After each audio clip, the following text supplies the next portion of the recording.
Hello, good morning, good morning, good morning, good morning everyone. Eto na naman po tayo, nangangalampag sa ating pamalaan. At bago po tayo mag-umpisa, shout out po sa inyong lahat. Saan man kayo ngayon sa sulok ng mundo, Luzon, Visayas at Mindanao, good morning sa inyong lahat. Yung mga bayani nating OFWs, good morning sa inyong lahat. Sana tayo ay mag-ingat palagi saan man tayo naroon ngayon. Ano man ang ating ginagawa, maghapon, sana'y lagi tayong masaya at itakwil ang problema.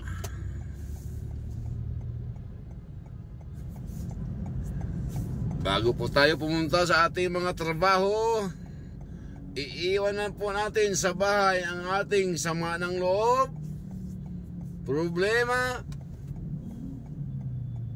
para maayos ang ating paglilingkod sa ating trabaho. Para magampanan natin ang maayos ang ating trabaho, huwag tayong magdala ng problema sa ating mga destination.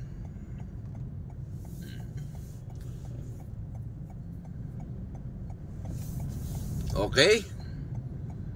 Ngayon po, tatapikin po natin ang kalampagan sa presyo ng mga bilihin sa ating lipunan na hindi na maasahan na ito'y mayroong kahinat ng pagbabago.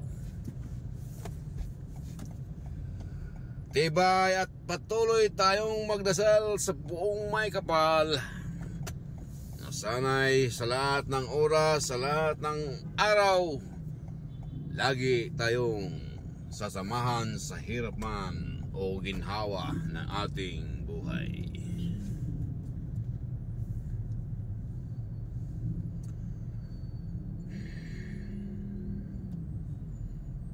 Kailan hanggang kailan?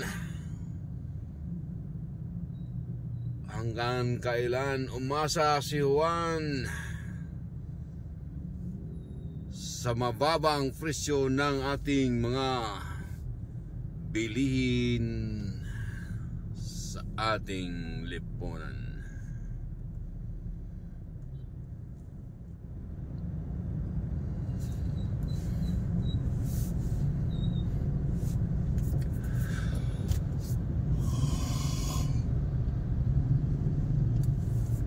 Yung mga inupo ng sambayanang Pilipino, sana po dinggin nyo ang aming hinaing, ang aming kahilingan. Inupo namin kayo sa inyong kinaroonan. Gumawa naman kayo ng tama para sa sambayanang Pilipino. Lahat kayo naluklok dahil sa sambayanang Pilipino. Kaya sana'y ating mapaglingkuran ng katapatan ang buong katauhan sa ating lipunan. Sila ngayon, kaming lahat ay nagtitiis sa hirap ng buhay, samantala kayo'y nagwaldas ng pera ng bayan. Nasaan po ang ating mga konsyensya? Ito ba'y sinayang nyo lang ba ang pagmamahal nyo at pagmamahal sa inyo ng ating sambayanang Pilipino para kayo'y maluklok sa inyong mga pwesto?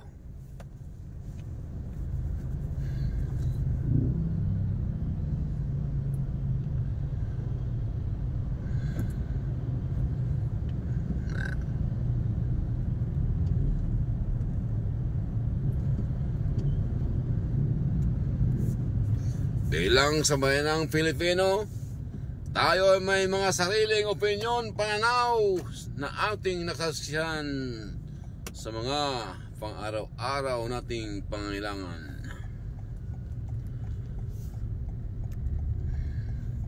Ang matatamaan, huwag magalit. Bato-bato sa langit. Ang matatamaan, huwag magalit. Ito'y sarili opinion lamang bilang isang samayanang Pilipino. Isang mamamayang Pilipino na mamuhay ng marangal sa ating inang bayan.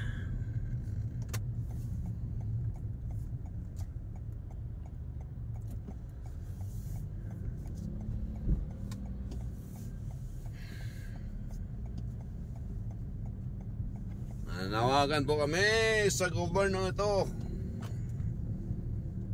lahat ng nakaupo, na sana'y magsama-sama kayo upang maibaba ninyo ang presyo ng mga bilihin sa ating lipunan, nang maabot naman ng ating mga mahihirap na kababayan ang kanilang kakayahan para makabili man lang ng murang halaga. Sana marinig nyo ang daing ng sambayanang Pilipino.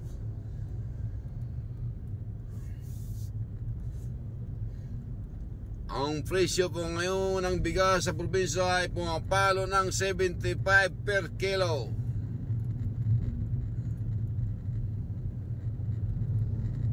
Yung mga malayo sa kabihasnan, malamang siguro mas mataas pa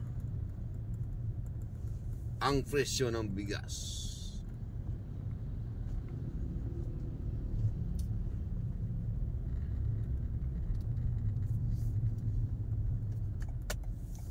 Nasaan na ba? Buksan nyo ang inyong mga puso, mata, tenga at ilong para may maamoy kayo. Maamoy ninyo ang mataas na presyo ng bigas, bilihin at iba pa.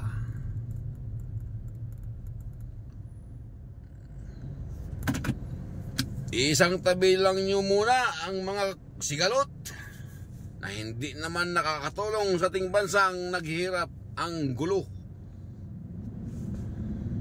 Yan naman isang dagdag lamang na problema yan ng bayan. Kapag pinatulan niyang gulo, walang kwenta, lalong maghirap ang ating sambayanang Pilipino.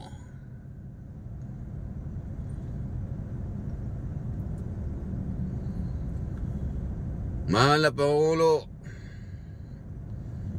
please naman, ipakita nyo naman sa amin na ikaw isang masigasig na presidente at nangangalaga sa aming lahat bilang isang magulang sa ating lipunan.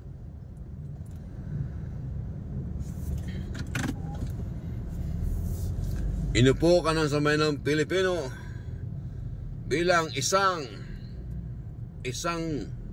manggagamot sa mga sakit ng ating mga mamayang Pilipino, sakit sa bulsa, sakit sa kahirapan.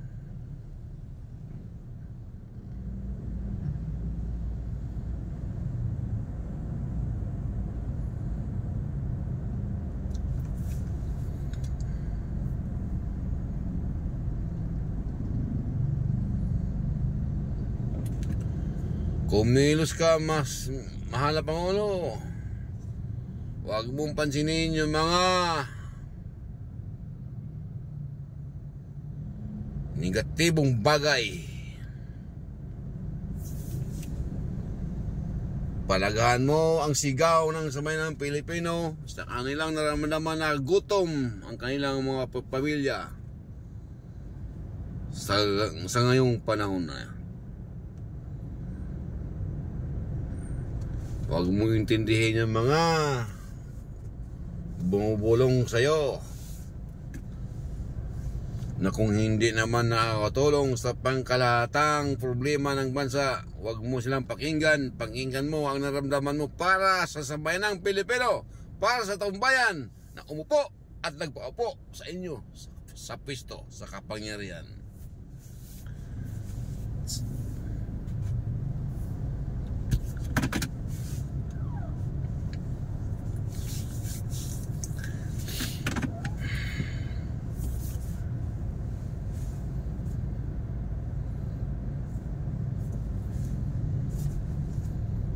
Mga mahal nating kababayan,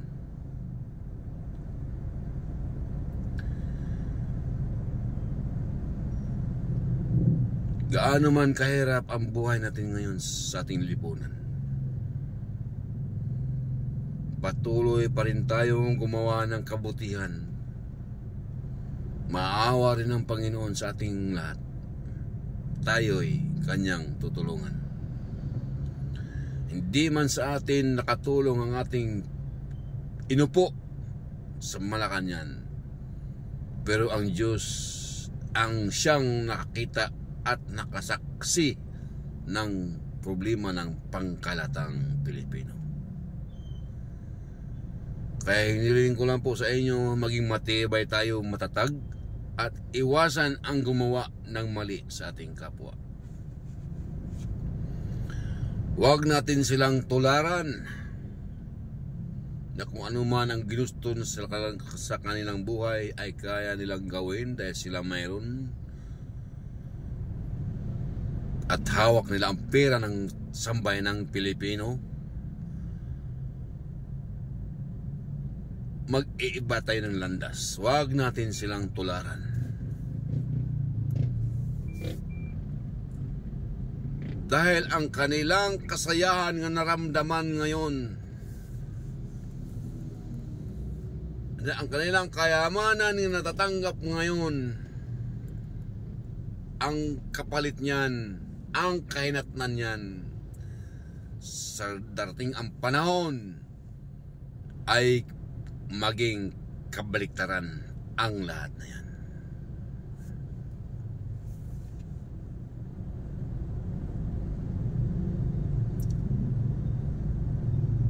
Pag ginusto ng Diyos yan, baliktarin ang panahon, baliktarin ang tadhana. Yan mga yan, balik sa zero balance yan.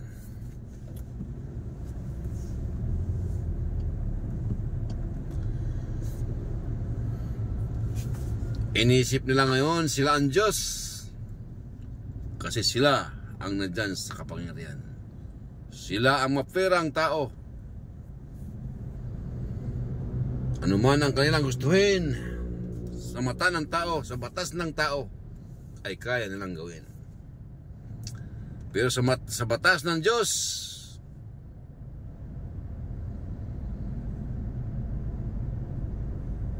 ang mahihirap at ang mga mabuting tao ay siyang number 1 yumaman pagdating ng araw.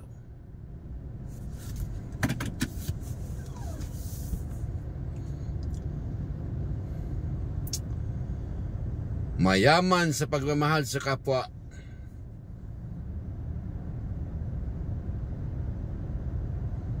Mayaman sa pagmamahal sa Diyos. Mayaman sa lahat.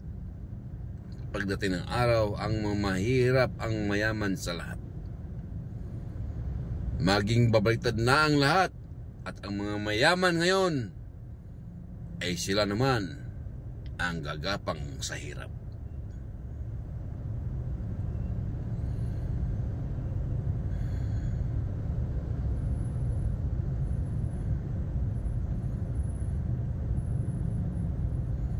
Lagi niyong tandaan ang kasabihan na aking talagang na ngayon ating nasaksihan.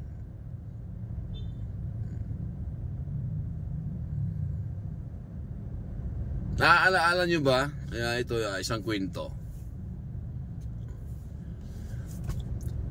Mayroon ba kayo napapansin?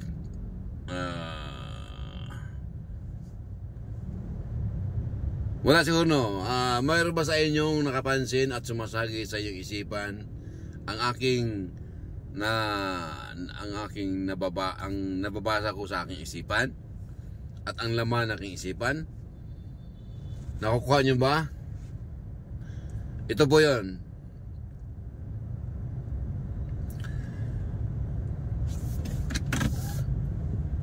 Si Marcos naging presidente. Right? Si Bongbong naging presidente. Right? Si Cory naging presidente. Tama. Si Noynoy, anak, naging presidente. Diba? So, ang kasabihan, kung ano yung ginawa mo sa kapwa mo, ay siyang babalik sa'yo. O, diba? O. Ipagbabase natin sa kanila, si Marcos naging presidente, yung senior, ngayon may anak siya naging presidente. Si Cory naging presidente, si Noynoy naman anak niya naging presidente.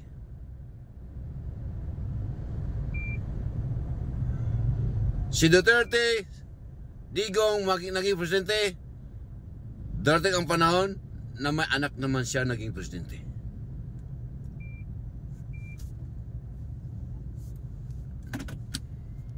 Kaya ang kasabihan, kung ano yung ginawa mo sa kapwa ang kasamaan, babalik sa'yo. Kung ano yung ginawa mo sa kapwa ng kabutihan, babalik sa'yo. Kaya ang sinabi ko, kung mga mahirap, pinahirapan ng mayayaman, alam nyo na ang kabaliktaran. Yun din, dating ng araw, sila naman ang maghihirap. Ganun po yung ibig sabihin ko. Na kung ano ang ginawa nyo sa kapwa, babalik sa inyo pagdating ng araw.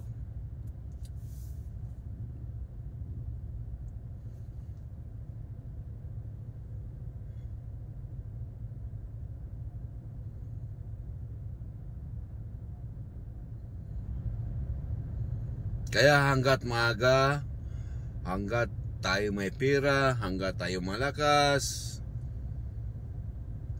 hanggat tayo makapag-share sa ating kapwa, kahit anumang bagay, kahit maliit man o malaking bagay, makapagbigay tayo sa ating kapwa bago tayo mamatay.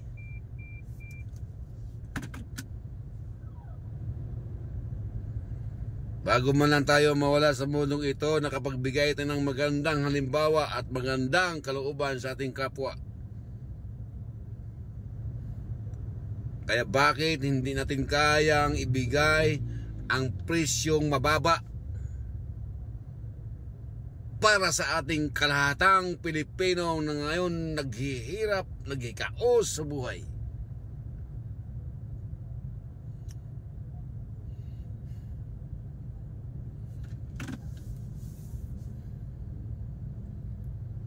Dito po sa Pilipinas, ang halagang 615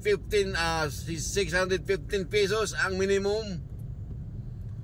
8 hours, di ba kayo naawa? 8 hours o higit pa. Pero sa Europe, sa Amerika, isang oras lang 4,500 isang oras. Isang oras lang yan kung hindi ko nagkakamali. 1 hour lang, 4,500 ang bayad sa'yo. Dito, 615 pesos, 8 hours. Oh my God. Tapos hindi pa nyo naramdaman ang paghihirap ng sabay ng Pilipino sa taas ng mga bilihin. Nasaan na ba kayo? Nasaan na ba ang puso nyo?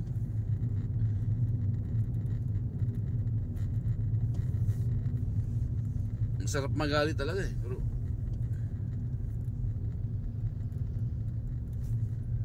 relax lang pa rin tayo. Relax lang.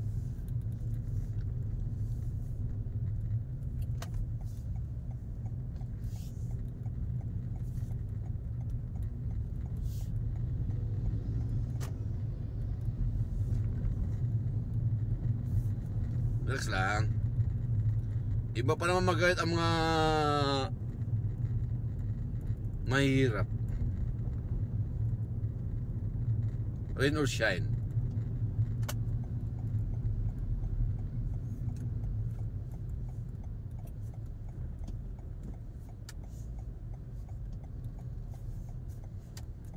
Ibang magalit ang mga mahihirap. Rain or shine.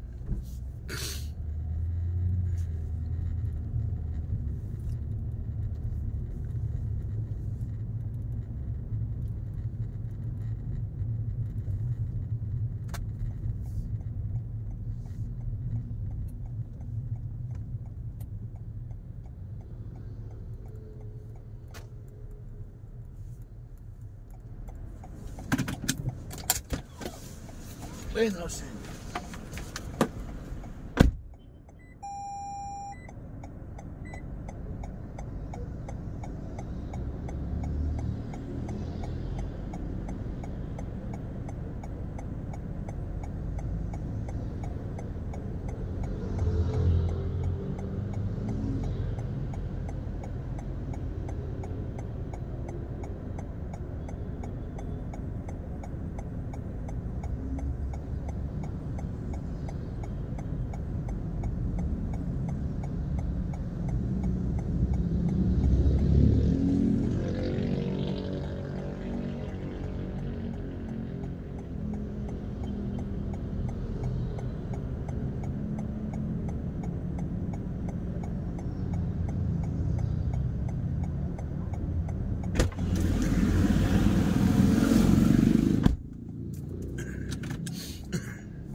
O, saan na ba tayo?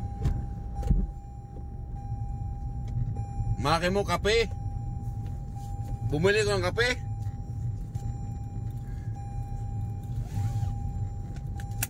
$15? Wow.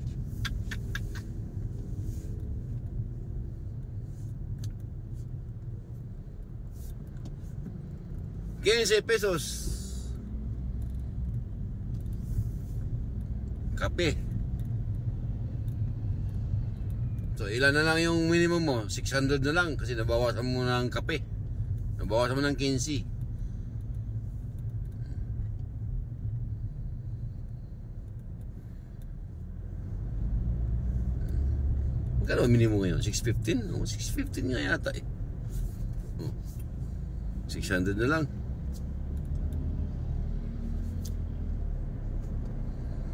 Kain mamaya tanghalian 100, 150 na. 150 na.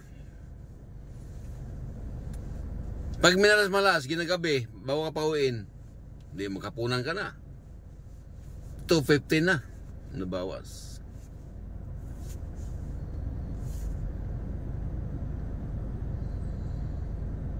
Pamasayan pag-uwi 100.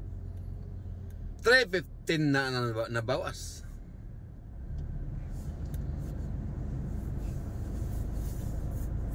E pagpasok mo bukas, bawasan ulit ng 100. 450 na nabawas.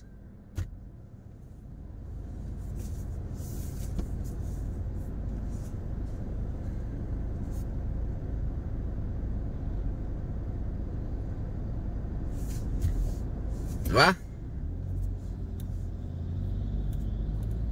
Sa isang araw mo, 415 na ang nabawas. 415. Narinig niyo ba? Mamalaan. 415 ang nabawas sildo mo sa 615.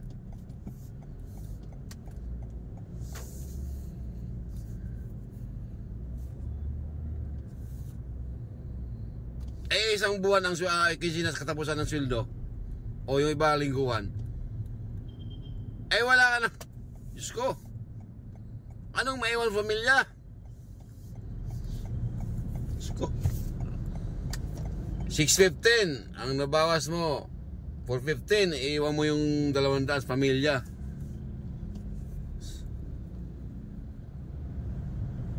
Wala ka nang pamasahe pag uwi mo ng hapon.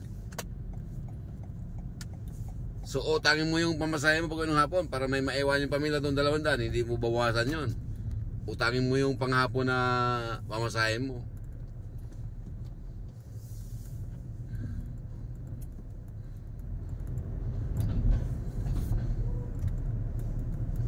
Paano na ang buhay ni Juan?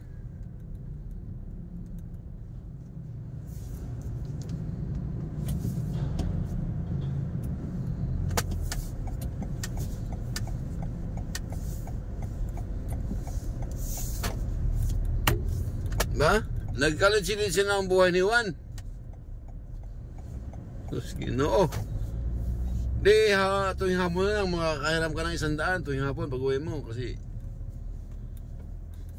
Diyos ko.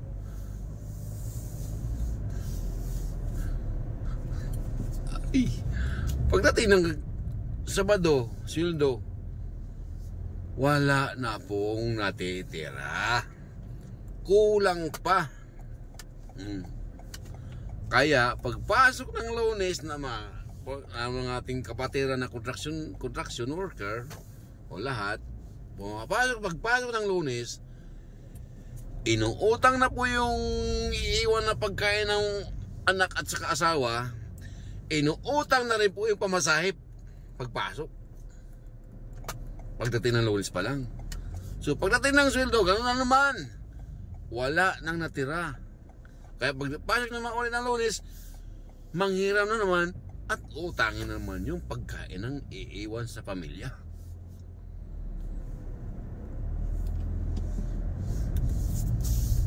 Ganun po kalupit ang sistema sa ating bansa. Ang sistema sa ating pamahalaan, sistema ng mga palakad ng ating gobyerno sa ating lipunan. I-compare mo sa kanila, 15 bodyguard, 10 bodyguard, iba pa yung bodyguard ng asawa, iba yung bodyguard ng anak, iba pa yung driver ng anak, iba pa yung driver ng asawa, iba pa yung driver niya.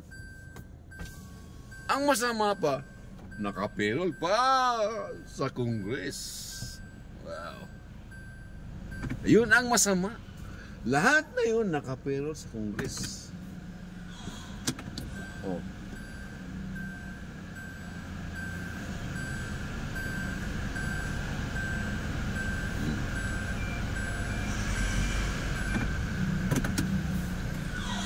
So sila na ngayon mayaman, halos wala nang bawas yung pera nila kasi naka-attach lahat sa pera ng bayan, yung mga pasildo ng driver, pasildo ng bodyguard. Oh. Saan sila? Saan sila nakatulong sa ating bansa? Na tayo pa nga ang pinagkukunan. Tayo pa ang pinagkuhaan. Ang sakim? Sobrang sakim.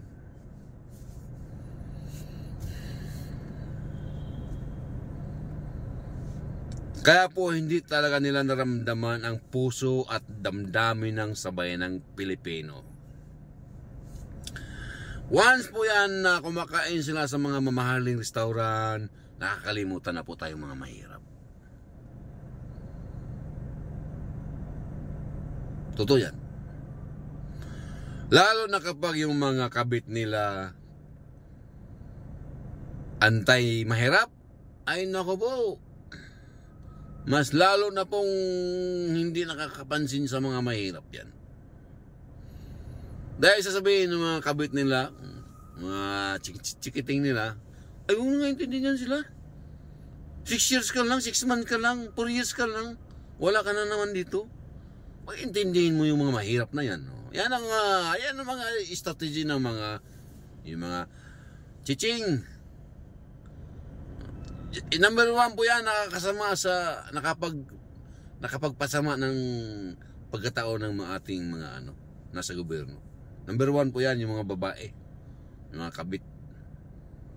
Number 1 yan, nakapahamak, nakakasira sa pangalan ng mga nakaupo na politiko sa gobyerno. Yung mga chiching. Yung mga chiching.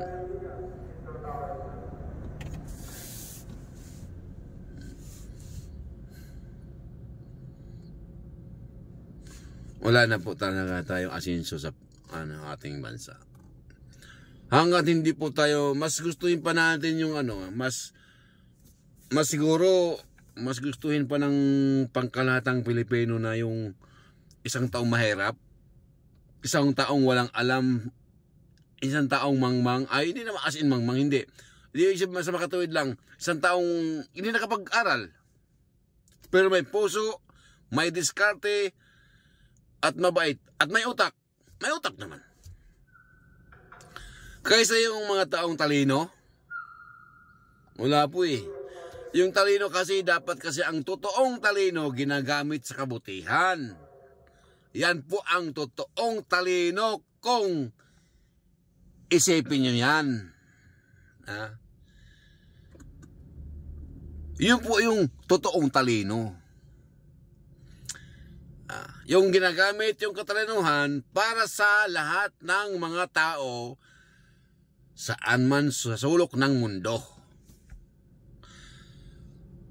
Pero yung katalinuhan na hinahanap ng iba, na gusto ng iba,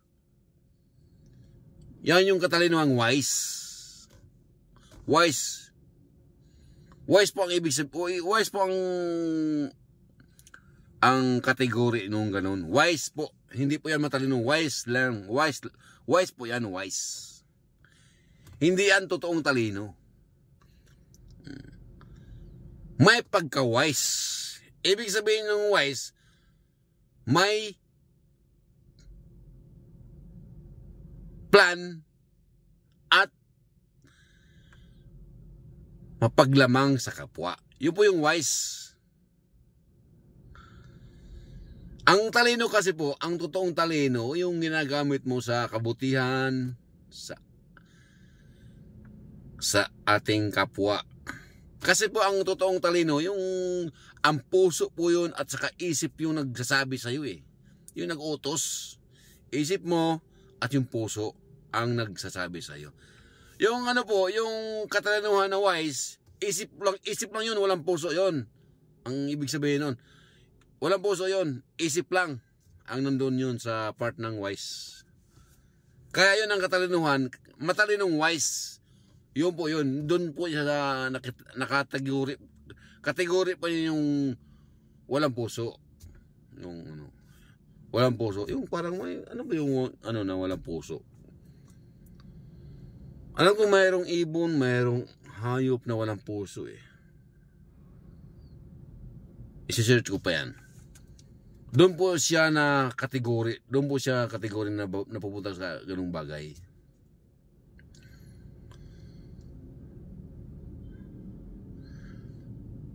Sabi po, hindi naman totoo lang, hindi naman katalinuhan yung kailangan natin ngayon. Hindi katalinuhan. Kasi hindi ka nakapagtapos, hindi ka marunong sa English, may sarili naman tayong wika eh. Oh. Bakit naman yung Japanese? Chinese? Korean? Ulat? Bakit hindi naman sila marunong dito sa atin? Bakit nandito sila?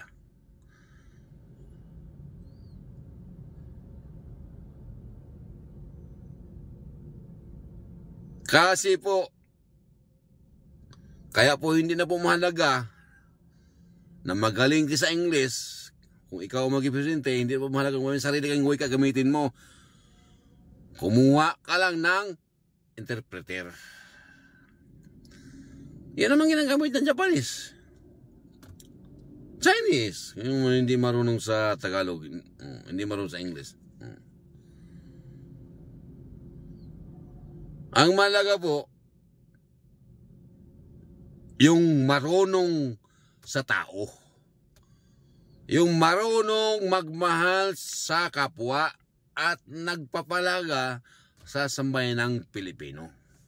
Yun po ang mahalaga. Hindi po mahalaga yung matalino, ay yung wise. Hindi po mahalaga sa atin yung matalinong wise. Ubus po pera natin yan kapag ganyan lagi ang ating mga nakaupo sa lipunan. Pag ibang upo, ubos ang pera. Iba na naman upo, ubos na naman pera. Okay sana po yung upo ka ngayon, pataas na pataas yung napupundo sa pera, yung income ng Pilipinas ba, paangat ng paangat. Hindi. Ibang presidente, lubog. Pag iba na naman ang presidente upo, lubog. Pag iba naman ang presidente, palubog ng palubog. Bakit pa sila nandyan? Bakit pa sila naging presidente? Bakit pa sila tumakbo? Bakit gusto nilang tumakbo? Na wala naman palang maitulong sa bayan.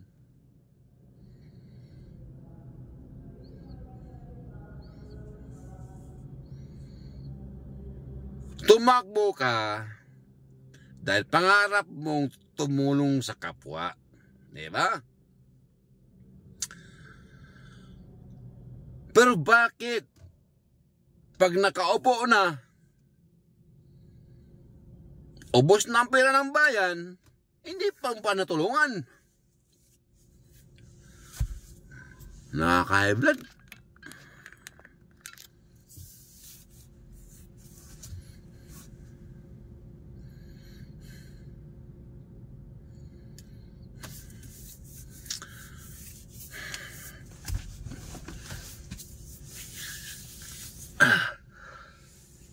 Ano po, ako po'y magpapaalam na po sa inyo at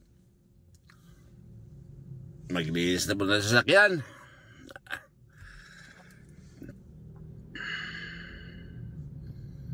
Sige po, basta ituloy lang po yung pagtrabaho natin araw-araw.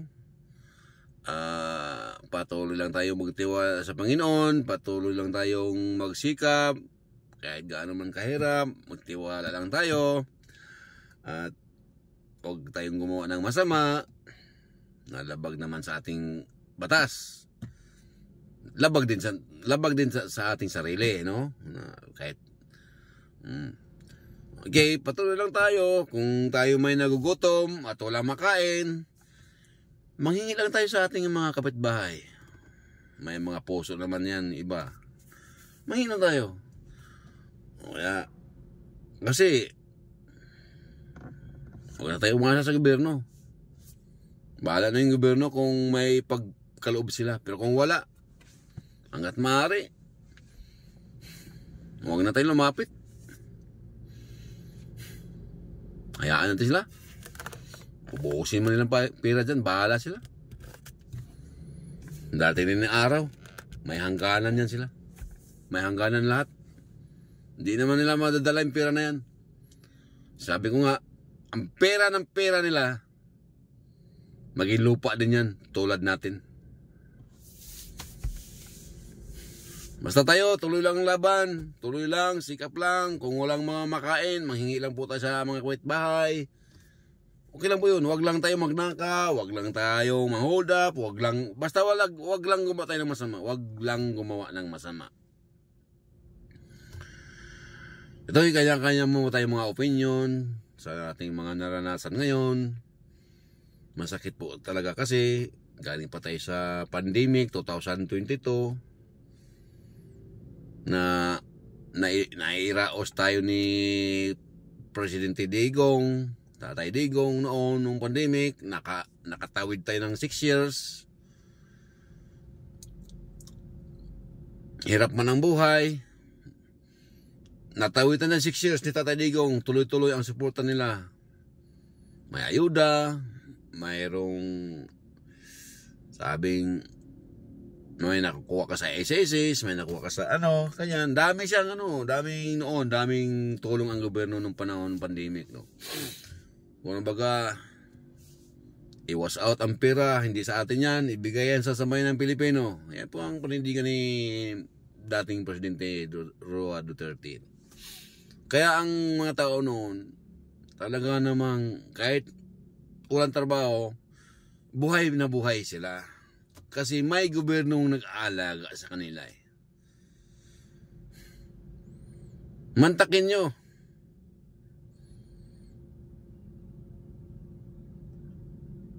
Ilang taon yung pandemic? 3 years almost. Pero naitawid tayo ng mahal na Pangulong Duterte. Pag upo itong gobyernong ito, which is ibaba niyang presyo dahil galing na sa pandemic, sinalubong ang mataas na presyo.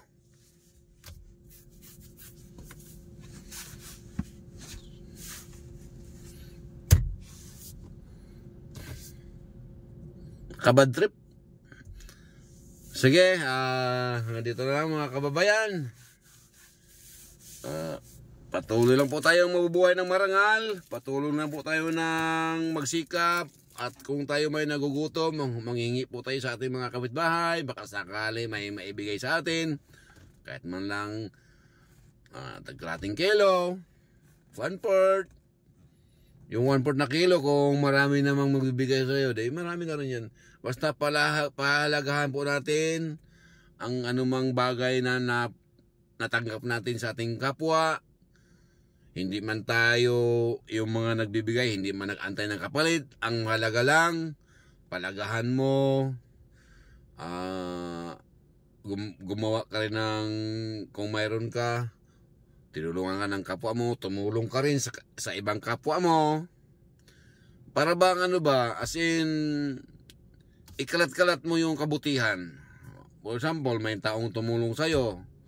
Ngayon, kapag mayroon ka naman, ikaw naman ang tutulong sa tao. Maganda po yung kalat-kalat. 1, 2, 3, 4, hanggang million ba. Yung nag-umpisa sa Ono. Si Ono tumulong kay Dos. Si Dos tumulong kay Tres. Si Tres tumulong kay 4. Si 4 tumulong kay 5. Ganun po ba ang ibig ko sabihin? Yung tulong-tulong. Yun lang po yung kapalit na ibig sabihin namin, na hindi kami nag-antay ng kapalit sa lahat ng binibigay namin, tulong sa inyo. Ang sa amin lang, tumulong din kayo sa ibang tao kapag mayroon kayo. Yan na po ibig sabihin ko. Pero lagi yung tandaan, tumulong man kayo ng tumulong, huwag po kayo mag-antay ng kapalit. Dahil ang ating mahal na Panginoon, sila na po ang bahala magbibigay sa iyo ng bagay na hindi mo natagpuan. Okay? Maraming salamat sa inyo. Sa inyong lingkod, huwag kalimutan, Chris MTV vlog, no? Patuloy na gumagawa tayo ng pang-vlog, pero wala po tayong budget. Kaya sweldo po tayo umasa bilang isang family driver, no? May pamilya din naman ako. Kaya mahirap din talaga ang sitwasyon ko dahil sarili ko pong pera ang pinambili ko ng bigas, grocery para makapagbigay at makabigay tulong sa ating kapwa. Mayroon namang tumulong po sa atin ng magandang loob sa atin at nakikisama sa pagtulong sa ating kapwa, si Ma'am Susan David. Maraming salamat, Ma'am. Nandyan po kayo. Tumulong sa akin. Sana dumami po kayo at marami pa sanang makapagbigay ng tulong sa ating kapwa, pabagitan sa akin. Kahit ako na po yung magbibigay sa ating kapwa, sa inyo lang po yung galing yung support para hindi po kayo mapapagod, hindi na kayo maabala. Support lang po yung sa akin, ako na pong bahala magmamahagi, yung pagpapamahagi sa kabundukan po. Maraming po salamat sa inyong lahat. Chris MTV, yung lingkod, charity vlog at